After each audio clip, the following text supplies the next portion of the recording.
Dobrý večer prajem všetkým a vítam vás pri sledovaní časti s názvom Brzdy v našom živote. Brzd v našom živote je neúrekom a čím lepšie sa im pozrieme na zubky, tým lepšie pre nás. Dnes budem hovoriť o brzdách, ktoré sa nachádzajú v našom podvedomí. A skôr teda, než začnem hovoriť o konkrétnych brzdách, tak pár slov o našej mysli. Každý človek má mysle dve. Jedna myseľ je myseľ vedomá a druhá myseľ je myseľ podvedomá. Obidve tieto mysle riadia náš život, ale v obrovskom nepomere. Vedomá myseľ riadí náš život podľa najnovších výskumov iba na 5%.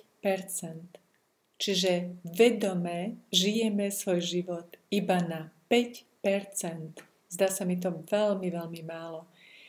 A podvedomá myseľ riadí náš život až na 95%.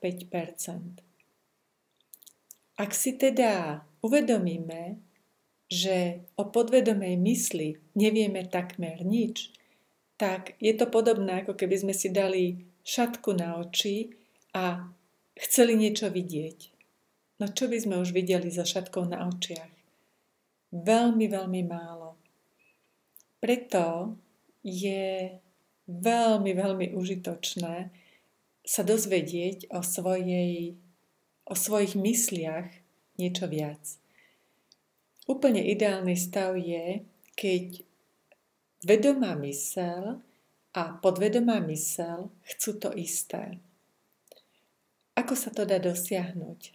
Dá sa to dosiahnuť vtedy, ak budeme poznať jazyk vedomej mysle a jazyk podvedomej mysle. Podobne ako keď sa chceme rozprávať s Francúzom, tak potrebujeme poznať jeho jazyk. Ak si potom vypýtame pohár vody, tak Francúz nám ho podá. Ale ak si vypýtam pohár vody od Francúza po slovensky, tak mi veľmi ťažko vyhovie. Presnejšie povedané, nevyhovie mi vôbec, pretože nebude vedieť, čo od neho chcem. Môžem ja čakať na pohár vody. Môžem umrieť od smedu. Francúz mi pohár vody nepodá. Pokiaľ mu to neukážem rukami, nohami. Je to podobné aj s našou podvedomou myslou. Podvedomá myseľ je zodpovedná za všetky funkcie, aby sme prežili. Čiže je zodpovedná má na starosti trávenie, cirkuláciu krvi, všetky naše nielen životne, ale všetky naše orgány, celé naše telo, aby fungovalo, aby prežilo. Ale okrem tejto úlohy sa do podvedomej mysle dostávajú ešte aj také programy alebo také veci, ktoré sa stali v našom živote návykom, čiže všetky návyky. A táto podvedomá myseľ teda funguje ako záznamník. Zaznamenáva všetko, čo sa stalo našim návykom. Do podvedomej mysle sa zaznamenávajú všetky záznamy, budem im hovoriť programy, všetky programy, ktoré sme prijali od prenatálneho obdobia do 7 rokov života. Okrem nich sa potom dostávajú ešte aj ďalšie, ale tieto sú tie kľúčové, ktoré najviac ovplyvňujú náš život. A keď pôjdeme ďalej, tak zistíme, že vlastne v tomto období to boli rodičia, súrodenci, susedia, učitelia v škôlke, ak sme chodili do škôlky. Čiže boli to ľudia okolo nás, ktorí nám hovorili, kým sme, akí by sme mali byť, akými nie sme a podobne. Čiže v našom podvedomí sa nachádzajú záznamy, čo si o nás mysleli iní ľudia. A z malého dieťaťa vyrastie dospelý človek a veľmi, veľmi sa čuduje, prečo sa mu nedarí naplňať ciele, ktoré by chcel splniť. Prečo sa mu nedarí žiť život podľa svojich predstav, podľa svojich túžob. Samozrejme, že sa mu to nedarí, pretože má záznamy, ktoré mu v tom môžu brániť, ktoré ho môžu brzdiť v naplňaní jeho cieľov. Aké to môžu byť brzdy? Napríklad, to môže byť nie si dosť dobrý. Ako sa to udeje? Úplne jednoducho. Ak si dieťa neuprace svoju izbu, tak mu matka zvykne povedať: upraci svoju izbu. Alebo na ňo kričí, aby si upratal svoju izbu. Alebo mu povie: nebudem ťa mať rada, ak si neupraceš svoju izbu. Malé dieťa to vyhodnotí: nie som dosť dobrý. A to znamená, že ak chce byť dobrý, ak chce sa zapáčiť v tej chvíli svojej mame, tak si uprace izbu. Ale ak má momentálne iné dôležitejšie veci na práci, tak sa na tú izbu vykašle, tak to proste neurobí. A ak mu to mama dosť často opakuje, tak sa to stáva návykom. A všetko, čo sa stalo návykom, sa dostáva do podvedomia. Vzniká tam teda záznam: nie som dosť dobrý. Na tento program veľmi často naväzuje ešte aj ďalší: nezaslúžiš si. Čiže dieťa si neuprace izbu, ide za mamou a vypýta si čokoládu. Mama mu povie, že čokoládu nedostaneš. Upratal si izbu? Neupratal. Čokoládu nedostaneš. Čiže ďalší záznam, ak sa takéto situácie opakujú častejšie, tak vzniká ďalší záznam v podvedomí tohto dieťaťa: nezaslúžiš si. Nezaslúžiš si čokoládu, pretože si neurobil to, čo od teba mama chcela. A takto máme množstvo programov vo svojom podvedomí, čo by bolo úplne v poriadku, pokiaľ by nebránili nášmu rozletu, nášmu naplňaniu svojich túžob, našich cieľov. A potom sa stáva to, že na Silvestra napríklad si dávame ciele. Čo chceme v novom roku dosiahnuť? Bývajú to ciele napríklad: budem 3-krát do týždňa cvičiť, alebo prestanem jesť čokoládu, alebo prestanem jesť sladkosti, alebo budem zodpovednejší, budem chodiť na stretnutia na čas a podobne. Čiže dáme si množstvo predsavzatí a čudujeme sa, že neuplynie ani mesiac a naše predsavzatia sa úplne vytratili, rozplynuli sa. Nechápeme, ako je to možné. V tej chvíli, keď som sa rozhodoval, že chcem toto zaviesť, že chcem to cvičenie zaviesť do svojho každodenného života, tak som to myslela naozaj vážne. No a uplynie pár dní, pár týždňov a ja nič z toho, čo som si zaumienila, nerobím. Dôvodom môžu byť práve programy, ktoré sú uložené v podvedomí. Prečo je to tak? Pretože vždy, keď vedomá myseľ je niečím zamestnaná, niečím zaujatá, tak preberá velenie nad našim životom podvedomá myseľ. A vedomá myseľ je zaujatá veľmi často. Jednak riadi náš život len na 5% a v tých 5%, keď je zaujatá, tak proste ide sa na podvedomie. Vedomá myseľ má na starosti a v kompetencii tvorenie plánov, praktické veci, ako čo dosiahnuť, ako čo urobiť, ako čo zorganizovať, ale tiež je aj kompetentná naplánovať si splnenie svojich túžob. Čiže vedomá myseľ to vie urobiť, je to jej úlohou, nemá s tým problém. A rozoznávať čas minulý, prítomný a budúci. Čiže kľudne si vieme spomenúť, čo sme robili v lani. Ak spomíname do minulosti, tak je to určite myseľ vedomá. Ak plánujeme do budúcnosti, tak zase plánujeme na úrovni mysle vedomej. Čo teda potrebujeme, aby sa nám darilo naplňať túžby a plány, ktoré nám podľa našich predstav zlepšia život? Je potrebné dať do súladu myseľ vedomú a podvedomú.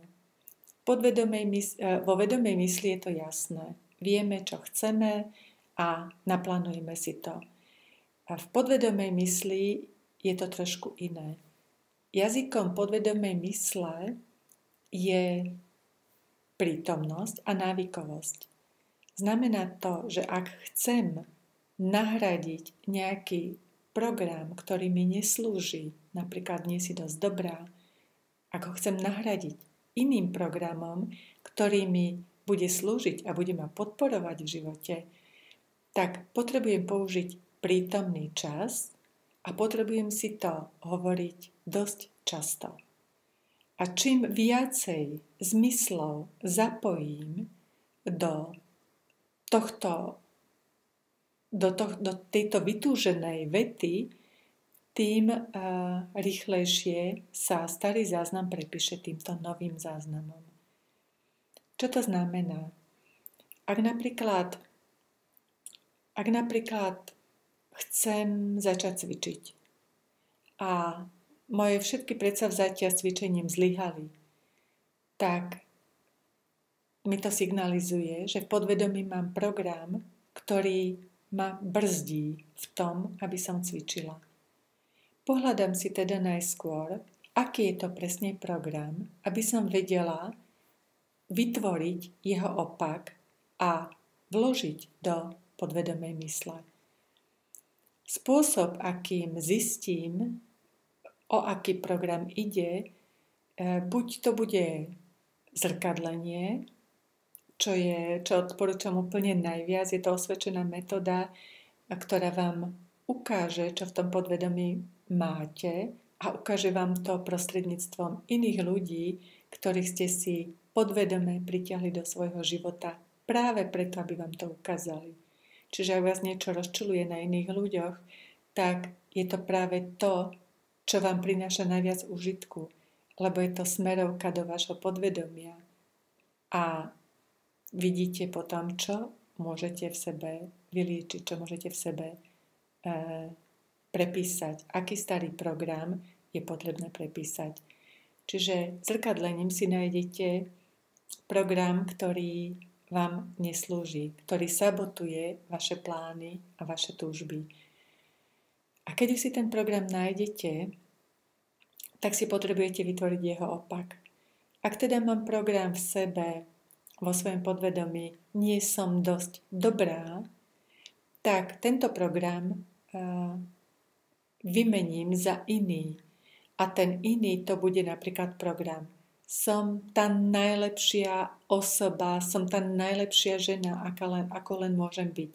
Som vynikajúci človek, som vynikajúca žena, som nádherná žena, som krásna žena, som múdra žena, čokoľvek, čo vás nápadne a s čím vám je dobre. Aby to bol opak toho starého deštrukčného programu. A tento nový program je potrebné si opakovať dostatočne dlho, aby sa to stalo návykom. Pretože jazykom podvedomia je návykovosť.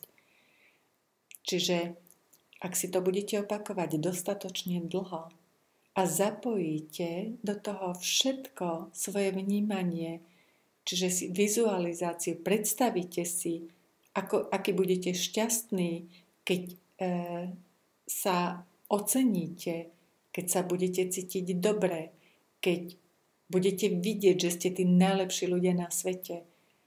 Keď do toho zapojíte pocity, ako vám je fantasticky samým so sebou, ak do toho zapojíte sluch, čo o vás hovoria ľudia, keď ste taký úžasný človek, a čo o sebe hovoríte sami, keď ste taký úžasný človek. Čím viacej receptorov zapojíte do tohto vyhlásenia, do tohto nového programu, tým ľahšie sa dostane do vášho podvedomia. To je jedna možnosť, ako teda vymeniť starý program za nový tým, že prepíšeme starý záznam a nový sa tam vloží. Ak dodržíme tieto zásady, návykovosť, zapojenie všetkých zmyslov a použitie prítomného času. Som dobrá, nebudem dobrá, som dobrá. To je jedna možnosť, alebo druhá možnosť, ako vložiť tento nový program do podvedomia a prepísať ním starý záznam, je metóda Saikai. Za pár minút je možné tento nový program vložiť do svojho podvedomia.